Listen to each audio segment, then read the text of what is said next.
Welcome to Profile Pod TV. I'm your host, Double A, back for another spectacular episode of the pod. And as always, we have another spectacular guest in store for us. We are getting ready to learn all about her story. Before we do, I just wanted to mention real quick, once again, I want to thank everybody for all the support with the hats, the Profile Pod TV hats. I really appreciate that. Everybody's been so gracious. I want to thank all of you who purchased the hat. Of course, just a lot of support. So much love here from Double A and Profile Pod TV. So I'm trying to do big things with this and take it to the next level. And you guys are just showing me the love, and I really appreciate that from the bottom of my heart. So thank you once again, everybody. Don't forget to subscribe right here on YouTube. Click on that purple logo at the bottom right-hand corner of your screen, subscribe, and we're all good. Leave a rate and review on Apple Podcasts. Follow me on Instagram, all that good stuff, ladies and gentlemen. So just wanted to mention that. Let's go ahead and get to our guest of the evening. This young lady hails from Franklin, Tennessee, the great state of Tennessee, the volunteer state. I think you're our first guest from that state, from Tennessee. So I'm really excited to have you. It's been, we set this up a couple months ago, and here we are finally coming to fruition on Profile Pod TV. She is a poet, an artist. She's an entrepreneur. She has her book. She has another book coming up. She's doing festivals. She's making appearances in public. So she's doing a lot of stuff that we're going to get into, and I can't wait to get to all of that good stuff. So ladies and gentlemen, without further ado, please welcome Gina Carrillo, AKA Black Widow Poet from Tennessee. Gina, thank you for being here. How are you? Thank you so much. I'm honored and excited. I'm wonderful. How are you? Oh, I'm great. I'm great. Thank you. Like I was mentioning, it's been a while since we set this up, and I just I'm always fascinated with how fast time goes, But here we are, and I want to thank you again for making the accommodation, because we had to kind of reschedule a little bit, push it back a little bit, and you're in a different time zone. So thank you so much. How's everything out in Tennessee today? It's beautiful out here. The weather's wonderful. I ate outside, had a nice ride. It was great. Oh, I bet. I've never been to Tennessee. I am dying to go. I'm dying to get out there, Nashville, Knoxville, all of the, and everything in between. And there's so much to do out here. There's that great music scene out in, would that be Nashville? Yes. There's a lot in Franklin too. There's always places you can go eat at and listen to live music. Oh gosh, now we're talking, Gina. How was everything with the pandemic out there? Did you guys experience a lot of shutdowns, or how did that play out for the state? We did have a lot of shutdowns. I started working from home over a year ago because my office had closed, and now I'm not going back to the office. So I have a permanent work from home job now. Is that right? Yeah, I wasn't expecting that. I was probably one of the only ones that wanted to go back to the office because I'm really extroverted and a people person. And yeah, but it is what it is. My dogs are happy. I'm home all the time now. That's funny. Yeah, all the introverts were loving it, right? They were loving it. Yeah, not me. Yeah, no doubt. No, that's great. I'm glad to hear that you're doing your thing out there, and but what tell us a little bit about Black Widow Poet and a little bit about what you do, Gina. Yes, so I am an artist. I do impressionist artwork on acrylic. This painting behind me is one of the larger pieces I did, which is the cover of my book, Kaleidoscope. I started painting when I was really young. In grade school, I went and studied oil painting in New York. About 2 years ago, I got an art job teaching art. So I'm kind of like Bob Ross, but more exciting. Oh. And that was my dream job. I love it so much. So I paint as much as I can. I've been doing live art shows. I've been writing since I was 14, 15 years old. So like 22 years, and I kept my poetry kind of to myself for that long, and now it's out now and I'm doing it all. Yeah, I see that. I see. I mean, I think you inherited the arts from both sides of from your parents, right? Both sides of your family. I read, and it's definitely showing now. And you're taking the baton and going forward with it, huh? When did you discover, Gina, your passion for poetry? How did that come about? Well, just going through everything I had started going through, starting in my early teens. I just started writing my feelings. And I feel like writing is your way of, I feel like it's my way of bleeding, and that's my kind of emotional outlet to get everything out. And I kind of started writing a lot more after different things happened in my life. My husband had passed away 11 years ago, and I had lost my dad 3 months before that. So I really started reading a lot during that time, and it really helped me get through what I was going through. So would you say it was kind of it started up? It was therapeutic for you? Definitely, it's definitely therapeutic, stress relieving, Uh-huh. and it's kind of the creative people just their mind never stops. Like, I mean, you can every day. Like I've been writing every day now. And it's just sometimes you just have to stop what you're doing, or if you're half asleep, you got to get out of bed, you got to write it down, it has to come out. Yeah, no doubt, no doubt. And so you started the poetry when you were in your teens, and Right. how about the painting aspect of things for yourself? When did you start painting and doing that type of thing? So I took it in high school and college. Then I went and studied oil painting with T.E. Brittenbach. He's a painter. And his castle, he had built this castle in Albany, New York. And then I had just started doing a lot more with art. And then I got the job at Wine and Design, where it's kind of like a sip and strokes thing. You can come in and you can have parties and DJs and dancing, and it's awesome. And I get to paint, and sometimes I don't even know what I'm painting to the day of. It's just so much fun to do what I love. Yeah, so I actually turned my garage into my art studio, so I can go down there and paint and do whatever I want to do. I learned how to tattoo last year too. Is that right? And tie-dye, like anything creative, I want to learn how to do and do it myself. No, that's awesome. That's awesome. And by the way, I was going to mention those sip and paint places type of thing. Those things are very popular out here in California as well. And those things, yeah, they're popping up everywhere. And another one that's kind of becoming more popular now with the legalization of marijuana and stuff like that. They're doing the puff and paint, so it's taking the place of the wow, I hadn't heard yeah. that. I've seen a few of those things starting to pop up out here in California. So just a little tidbit, a little nugget there of information, related to painting and stuff like that. That's cool. Right. Gina, I was going to ask you, I would love for you to maybe start us off with a little poem. If you wouldn't mind reciting a poem for us, one that you can kind of, that you're one of your favorite poems. Okay, so I'll read this one called Dark Cloud. Once you were on cloud 9, smiling all the time. The years weren't counted.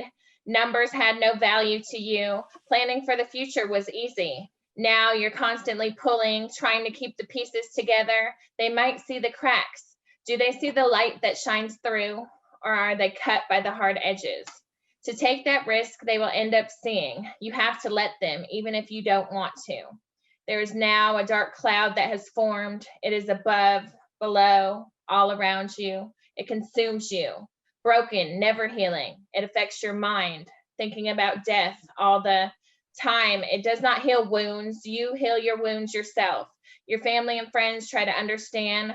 What can they say or do to make the pain go away? Without them, would you be alive this day? Did you think about ending it all? Because you felt like you died inside, or you were drowning your sorrows in a sweet liquid?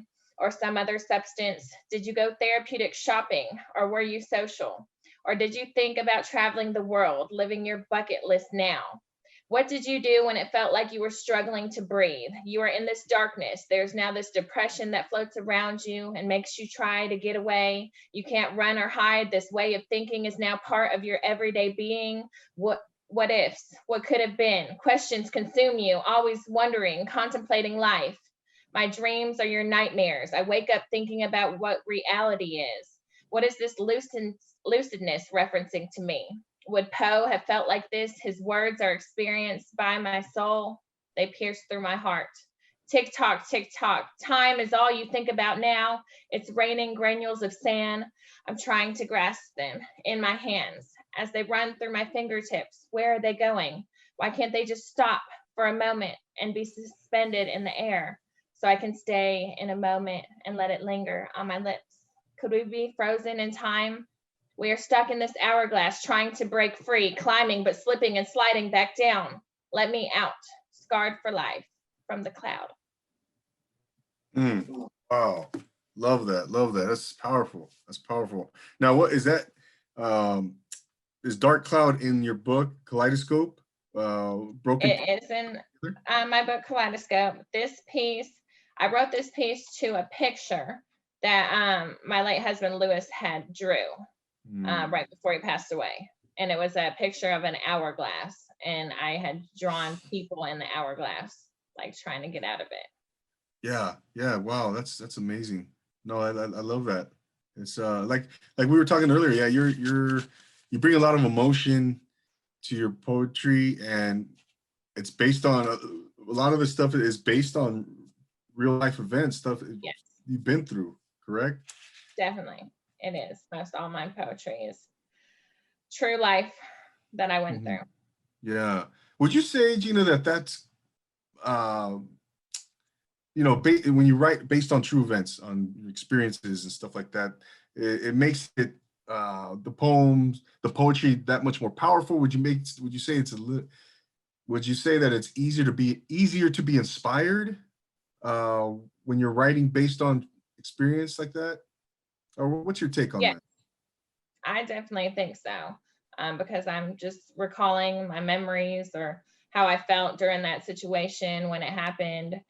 And then by doing that, when I'm reading it, the emotion, like the audience, people will come up to me after the show and be like, I really felt your emotion in that piece that you did. Yeah. And it's easier to get through it and overcome it. I feel like a lot of my pieces, I remember writing them and I'm just crying and crying and crying and trying to get through writing it. And then I'm trying to memorize it and recite it so I can go in public and do it live. And it's really kind of a healing, the whole thing is a healing process.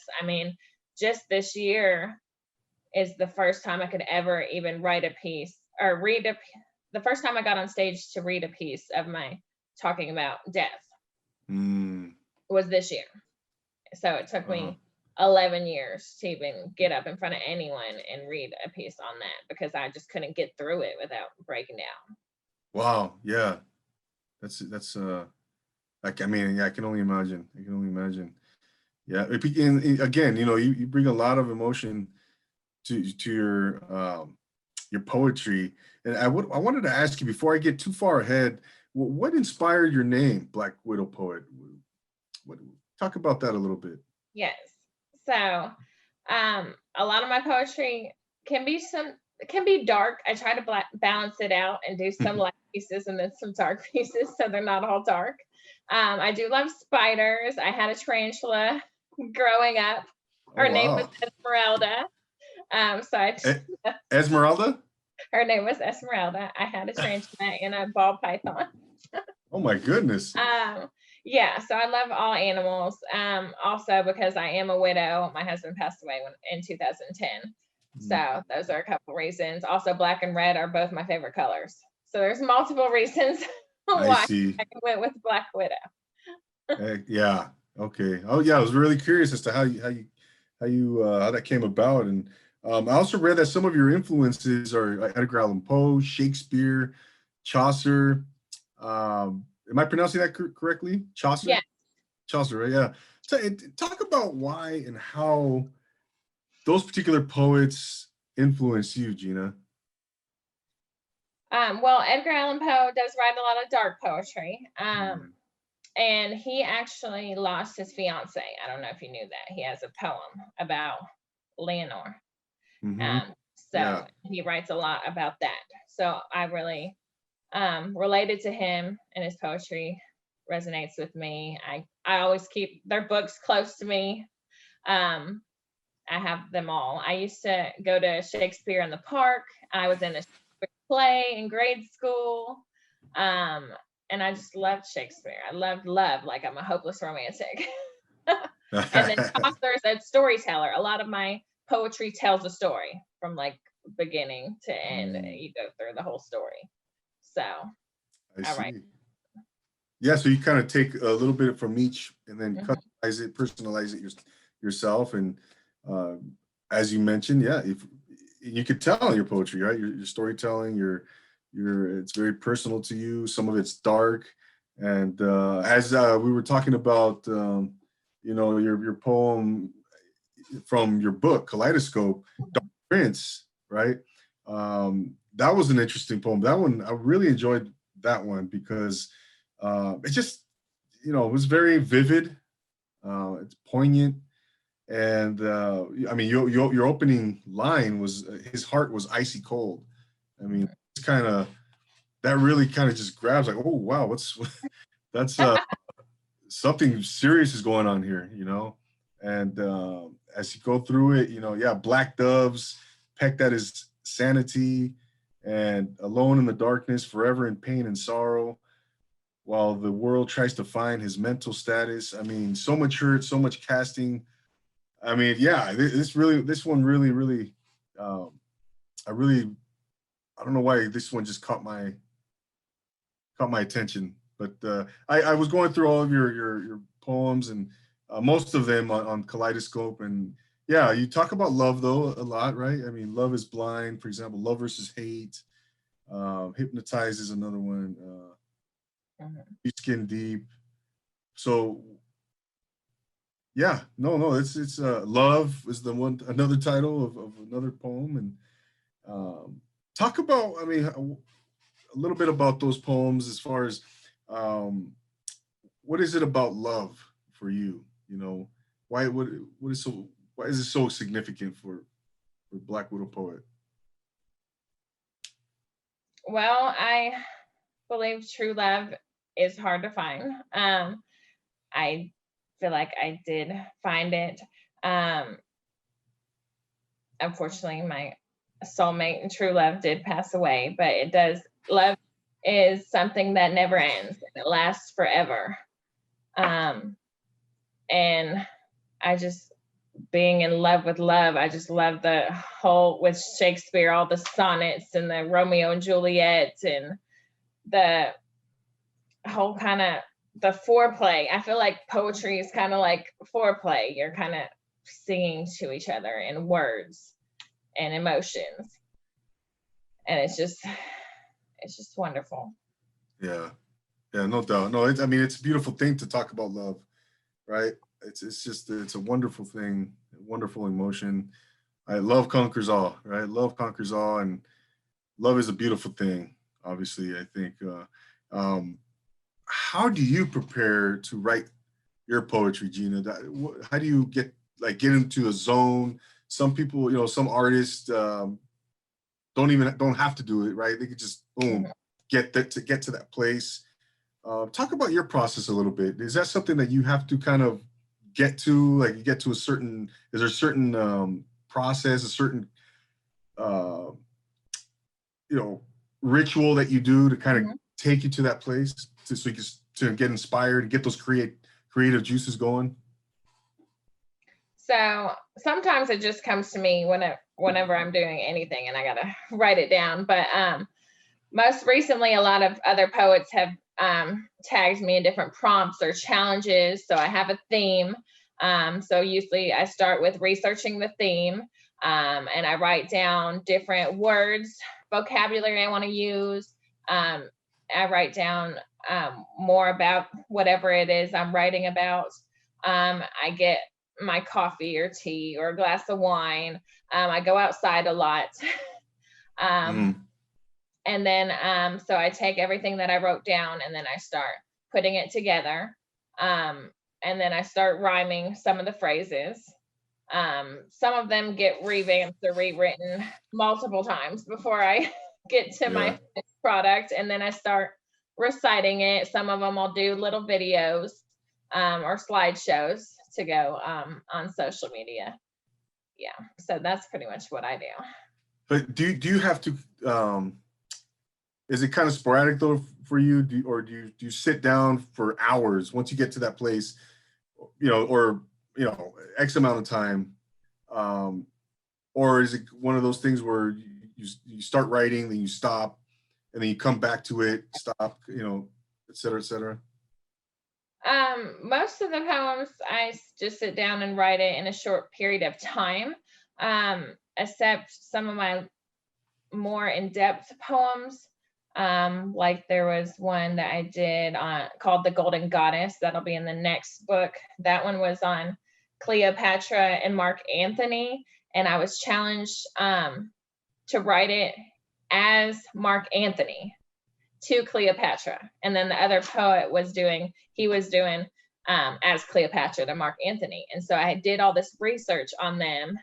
It ended up being like 10 pages long. So then I have to condense it down to half that. And then because I did it on an open mic where you get 5 minutes. So 5 pages was like 5 minutes. And okay. I ended up, after reading their love story, I'm sitting here crying and I'm like, oh my God, they were really in love and they died. And I'm just like, and that one took me like all day to write that. So some of them are just like really epic. Like right now I'm working on a Native American one. And I think I'm going to take it as the perspective of the real story of Pocahontas. So that one's taken me a while to do. Oh, yeah, I bet. No, it's so yeah, because again, some artists, whatever it is, if you're writing a movie, writing a song, right, producing a song, whatever the case may be, everybody has their own little method, right, to kind of get to them, to kind of get inspired. Some people like to do that, work at night, for example. And so, yeah, I just always find that interesting, I always just kind of find that interesting. And I was just curious as to how you go about it, right, as to perform your art. Now, when you paint, though, is that the same thing? Or how does that contrast when you paint? Is it easier for you, more difficult? How does that look when you paint? So painting, I like painting around people or with people the most. So I haven't been painting a lot by myself. I've been doing a lot of lives, open mics, or hosting Instagram lives, and then I'll be painting while I'm listening to poetry. So if I'm not doing a painting class where I'm teaching, then I've been doing live art shows where I'm going to the open mics and I have my painting and I'm doing painting while everybody's doing the open mic. Oh, and so I really enjoy that. Yeah, that sounds like a lot of fun. And yeah, I noticed you go on live on Instagram a lot, pretty consistently, and I need to tap into those a little bit more frequently myself and see what you guys are doing. Yeah, check that out. I want to talk a little bit more about Kaleidoscope, your book. You published in February. Correct me if I'm wrong. February 17th. February 17th. Any significance to that date? No, not to that date specifically. I mean, it was something I had really started working on the end of last year. And with being home more, I had found myself having more time to indulge in all my hobbies. And I was just like, it's time. I always wanted to write a book, and I realized I was like, well, I need to wait till I have enough poems, and then I found all these poems. Like I went into the closet and actually just found another bag of poems that'll be in the next book. But I had looked in my notebook and I was like, oh, I really have like 100 poems. I was like, I can write my book now. I actually picked out, there's 83 poems in Kaleidoscope that I put in there. And then I put my artwork on the cover and did the bio on the back and put it all together. And I was like, it's ready. I'm just going to do it. I did it. Yeah, no doubt. I'm so proud of myself. Good for you. That's awesome. That's awesome. Was it a painstaking process getting all that together, or was it relatively, you think, easy? Tell us about that. The worst part is the editing, which my mom did the editing, thank goodness. So yeah, I think that's the hardest part, because when I write the poetry, I'm not using punctuation or commas, I'm just writing in phrases, or sometimes I'll use a comma or exclamation mark, but usually I'm not.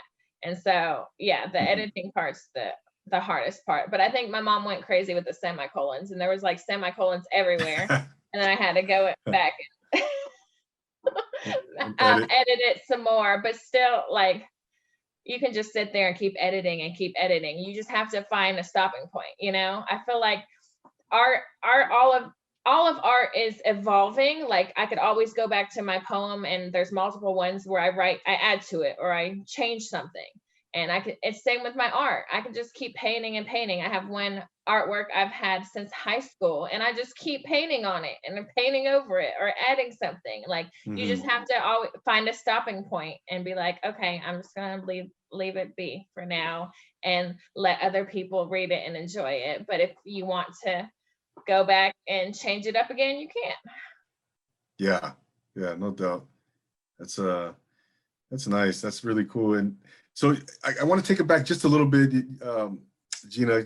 I want to back up a little bit, because you moved to Tennessee from Flint, Michigan. Right, when you back in 1989.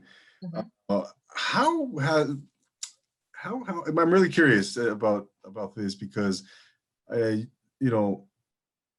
wanted to ask you, how has growing up in Tennessee influenced you as an artist, as opposed to maybe if you had grown up, let's say, in New York City, or if you had grown up in Los Angeles, right, or Chicago or something like that, or Detroit.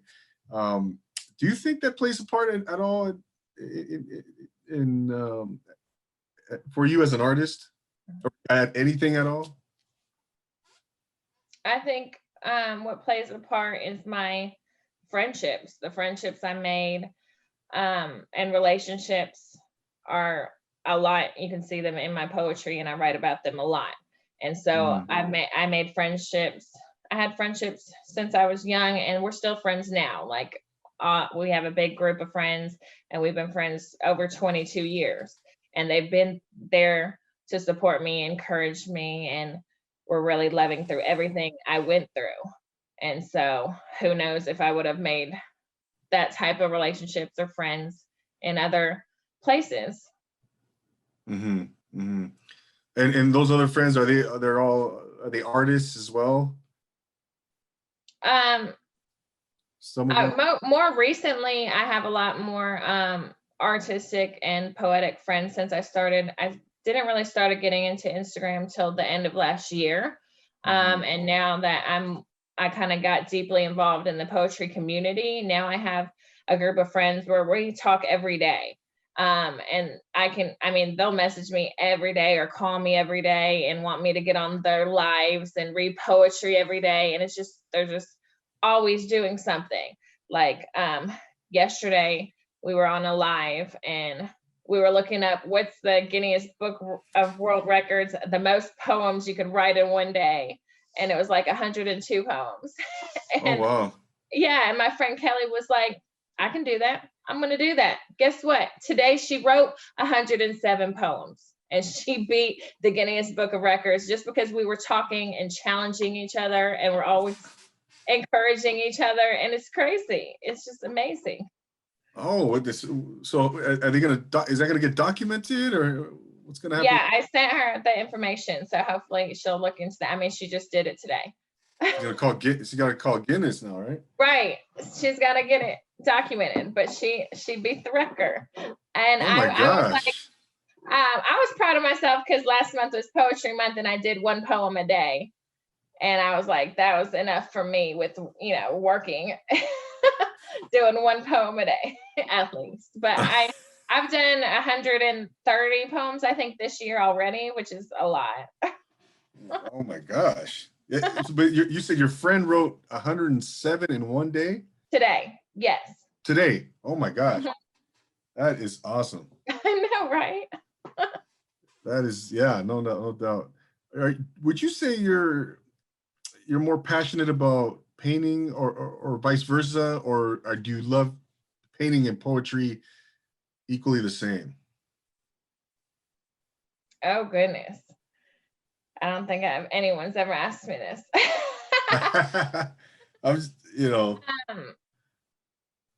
I think I love them the same. They're different. They're the same, but different. But they're both really stress relieving and therapeutic, and help you. And my whole thing is to put into life, leave something outside yourself that's going to benefit society, that's going to outlive yourself. And my painting and poetry, it will outlive me, and others can enjoy it if I'm no longer here.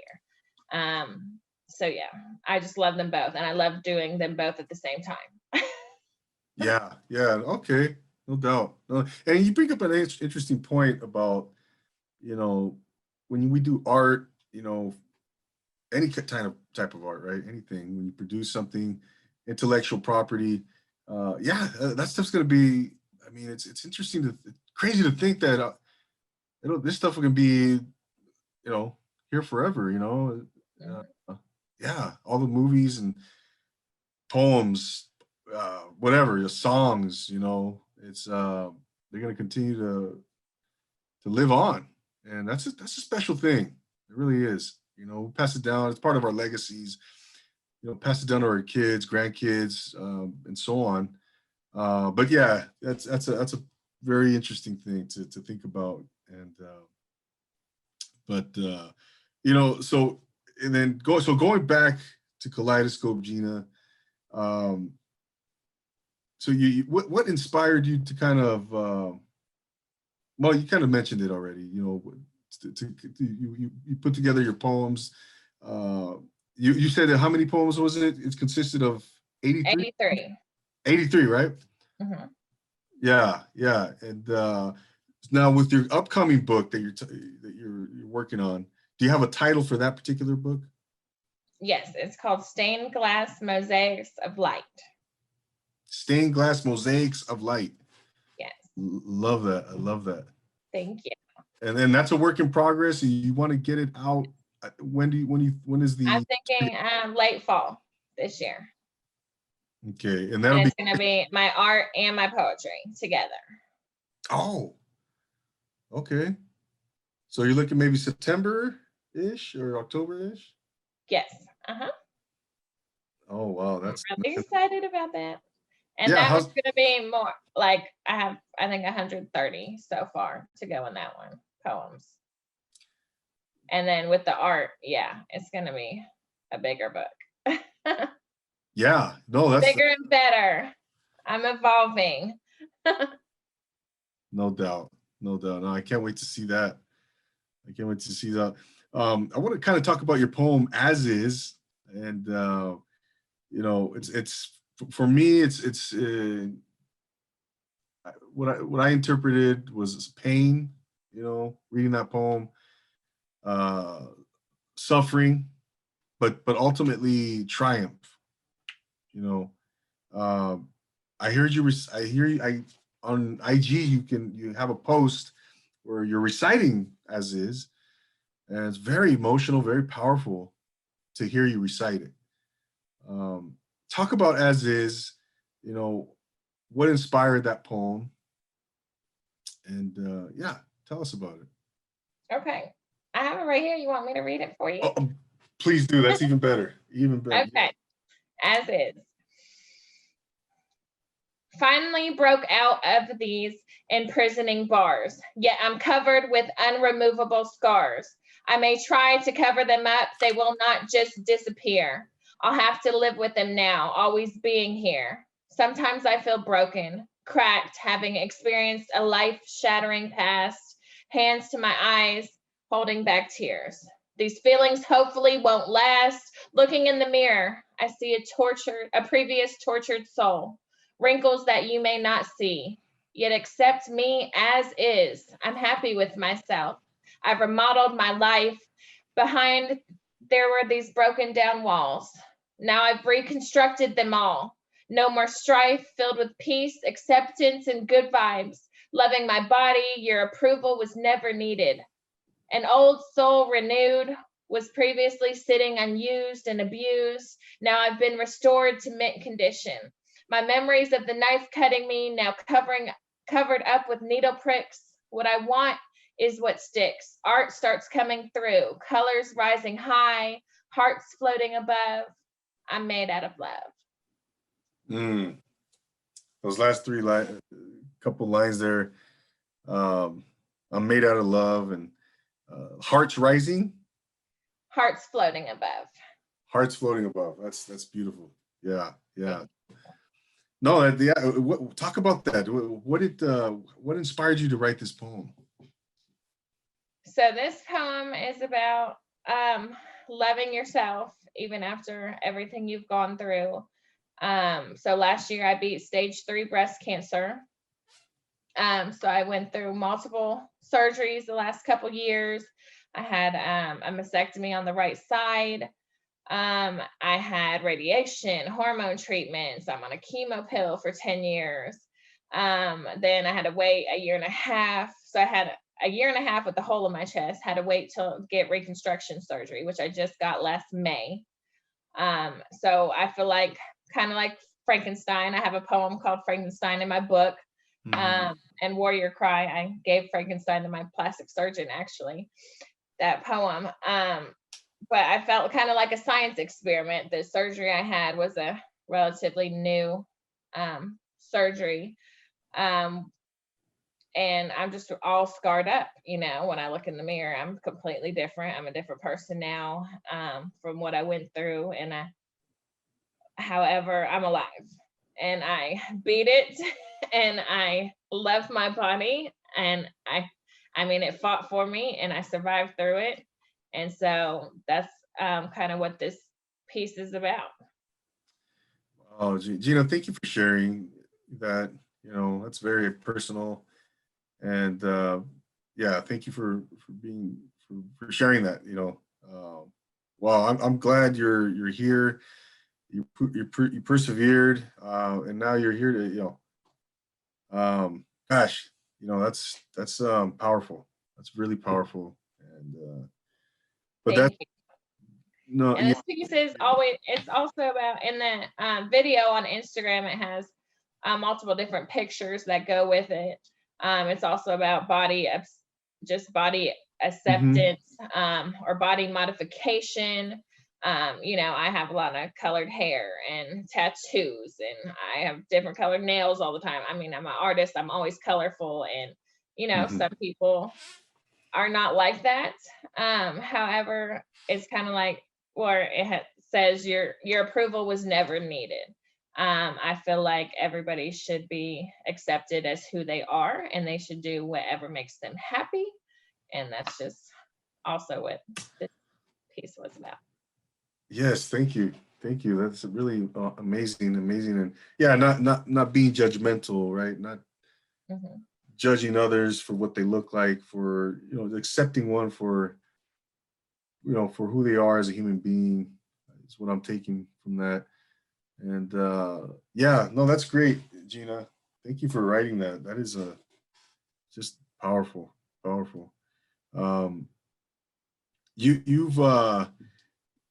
You've displayed a lot of your art in a few spots in downtown Franklin, Tennessee.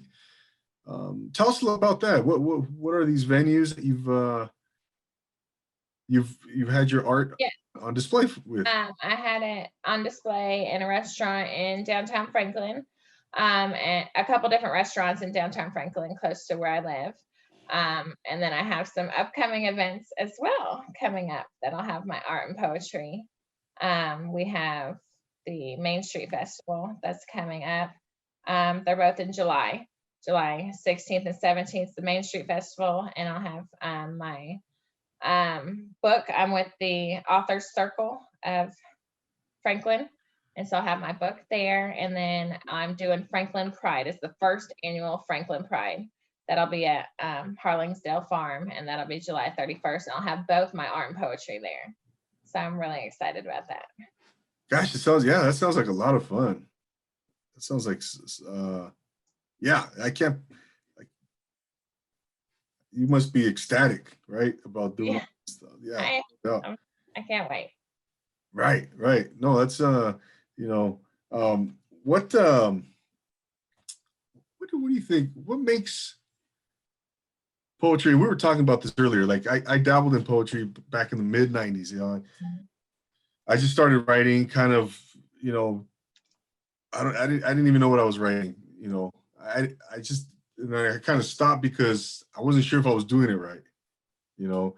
What makes a poem, and obviously there's different types of poetry, right? If you're writing a rhyme, a blank verse, free verse, haiku, a sonnet, what makes a poem legit, for someone who doesn't know how, what they're doing or doesn't know the technical aspects of it, is there a right or wrong way, Gina, to write a poem?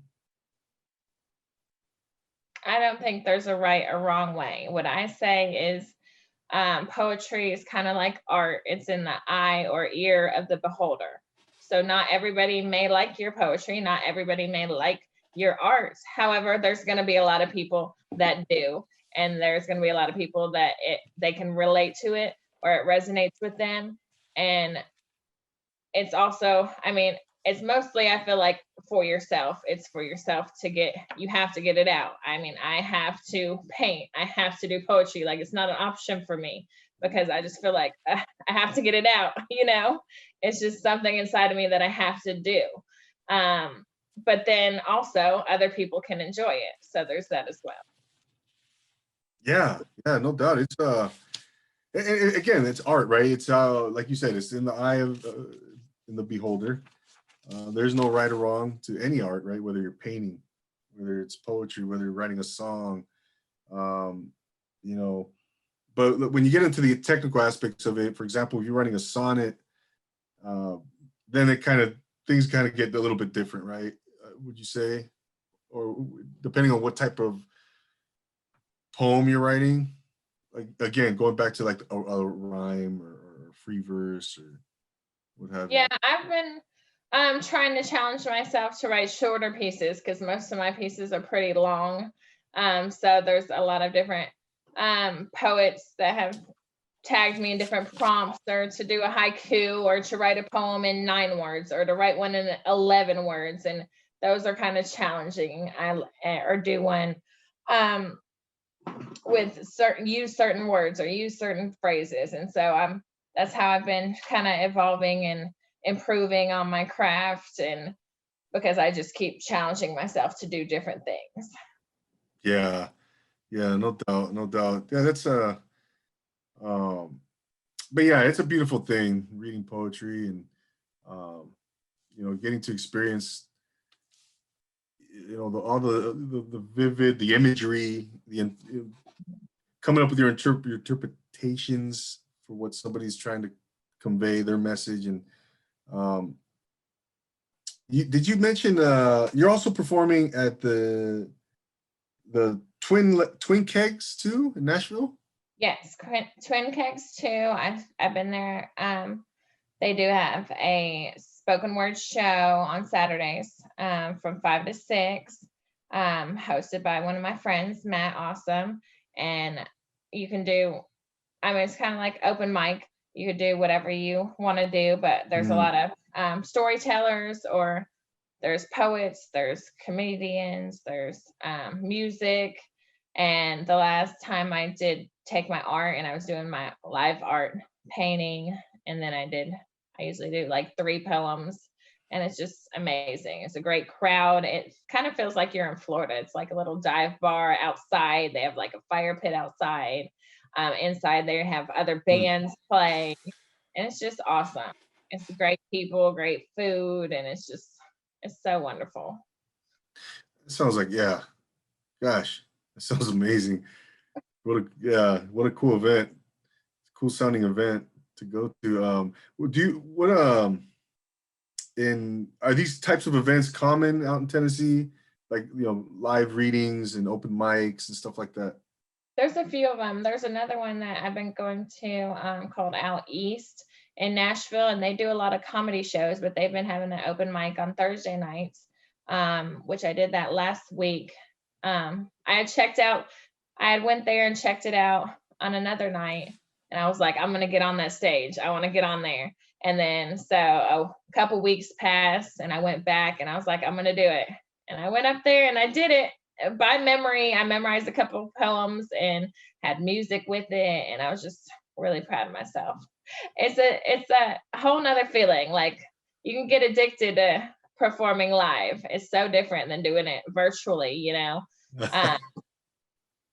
really just get out there, get your emotion out, and then you have people coming up to you after the show saying, wow, did you really go through that? Or that I related to that resonated with me, and that just gives you this feeling inside. It's unexplainable. It's just wonderful. Good. Yeah, absolutely. And what's the greatest compliment you received about your art or your poetry, Gina? Or maybe go ahead. I like, that they come up to me after the show, and I just love hearing what they have to say about it, that they could feel my emotion or feel that I really went through something. Also, what's been wonderful is making these real connections, even though we've met virtually, with the poets on Facebook and Instagram. There was a poet that actually went to Twin Kegs on Saturday, but I couldn't make it that day, and he was all like, oh, Black Widow performs here, I follow her on Instagram.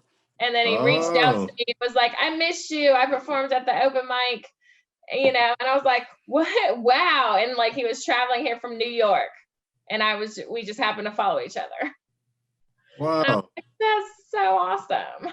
Yeah. And I went to Florida. I performed in Florida last week, and a poet that I met on Instagram came and met me, and we performed on the beach and on the pier, and we painted and we collabed I've been doing all these collaborations, writing poetry with all these other poets, and it's just been a great time. Yeah, it sounds like a lot of fun, Gina. And I can tell you're enjoying the hell out of it.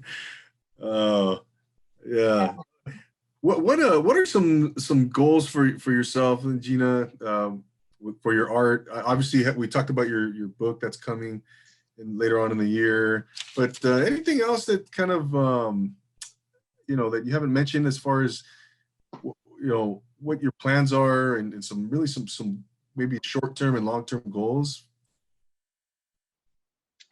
So we're finished my next book, definitely.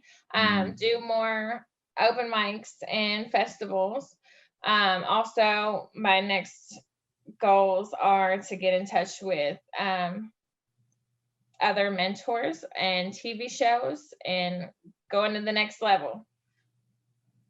Yeah, so I definitely want to keep it going and get my word out there. I've been actually doing my domestic violence poem. I've done it to the Bridges of Williamson County for the women that have survived domestic violence. So yeah, I would like to just keep touring with my art and poetry whenever possible. Yeah, no, and you have a great social media presence. I think you have a little over 3,000 followers on Instagram and counting.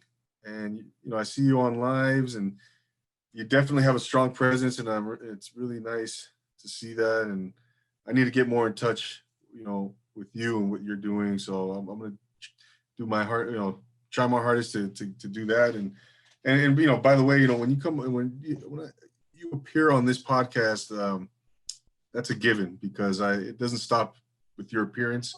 I continue to support, I continue to follow, I continue to, share and repost your content, as you know. So you're now a Profile Pod TV alumni, alum. Yeah, no, Right. I'm just trying to build a community Love myself. it. Absolutely. No, Gina, you are an inspiration. You know, you are an inspiration. You've been through some real stuff in life, and now you know you're creating art for all of us and to see and to read, and it's just a beautiful thing. I want to thank you for that, Gina. I want to thank you for Thank that. you so much.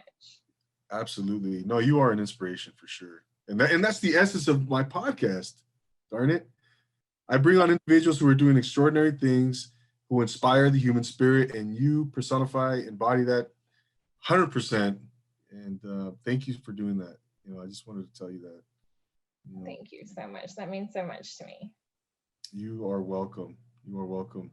I want to finish with this question, and I ask it to all my guests. Who are some mentors that you know have influenced you in your life? And they could be anybody, family, friends, Mhm.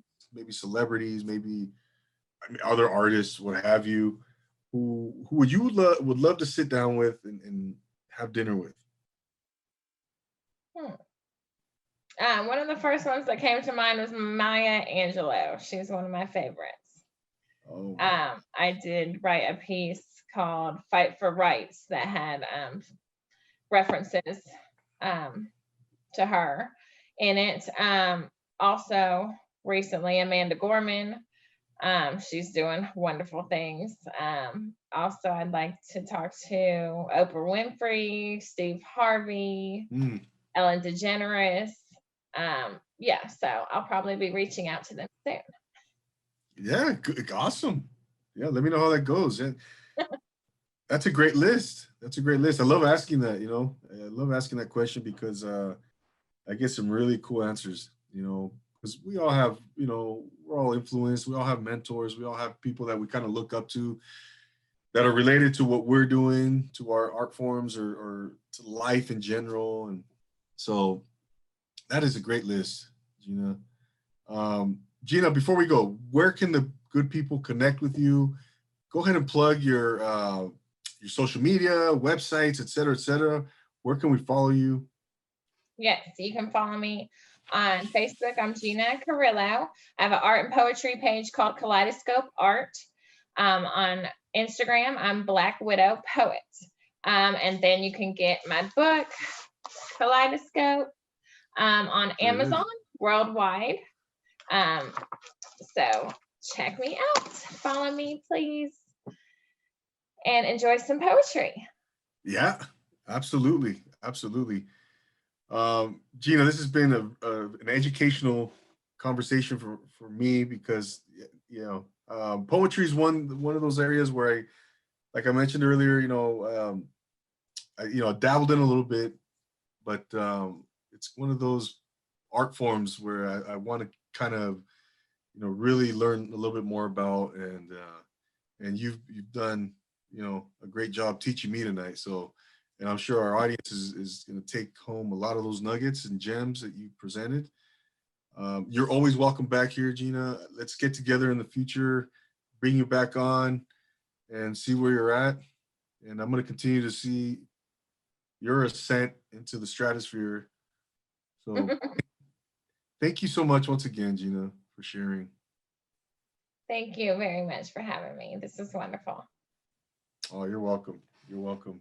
Any shout outs before we go that you want to give out? Yes. Shout out to my mom, Lisa Flores. Thanks for all the editing help. Kelly Holland for beating the Guinness Book of World Records with her 107 poems today. Also, shout out to Out East Comedy Club and Twin Kegs 2 and everywhere else that has had my live art and poetry. Thank you so much for all your love and support and encouragement. There it is. There it is. Ladies and gentlemen, there you have Gina Carrillo, Black Widow Poet. Go follow her. Go check out her book, Kaleidoscope, on Amazon. You will not be disappointed. She is doing big things in Tennessee and beyond. And it's only a matter of time before you see her as a household name. Once again, I'm so grateful for you, Gina, and for coming on. So Yeah. absolutely. Ladies and gentlemen, I want to thank you as well for tuning in to this episode of Profile Pod TV with our special guest, Gina Carrillo, Black Widow Poet. And if you are an individual who wishes to come on this podcast and you think you're doing something inspirational as like Gina, then please contact me on a DM and on Instagram, and we can make arrangements for you to come on. But again, we're looking for people who are doing things to inspire the human spirit, and whether that's art or whether you're making movies or wrestling rattlesnakes in the bayou. Let me know. Let me know. We want to be inspired. That's the essence of this podcast. So thank you once again. Go give a rate and review on Apple Podcasts, and follow me on Instagram at ProfilePodTV. Subscribe right here on YouTube. That's one way you can show some support. It's a great way to show support is to subscribe. So again, thank you so much for tuning on YouTube. And if you're on the audio platforms, a million thanks to you. So once again, for Gina Carrillo, Black Widow Poet, I'm Double A, your host here at Profile Pod TV. Thank you so much for tuning in. We will see you next time right here on the pod. And always remember to take it easy. Thank you. Thank you so much, Gina.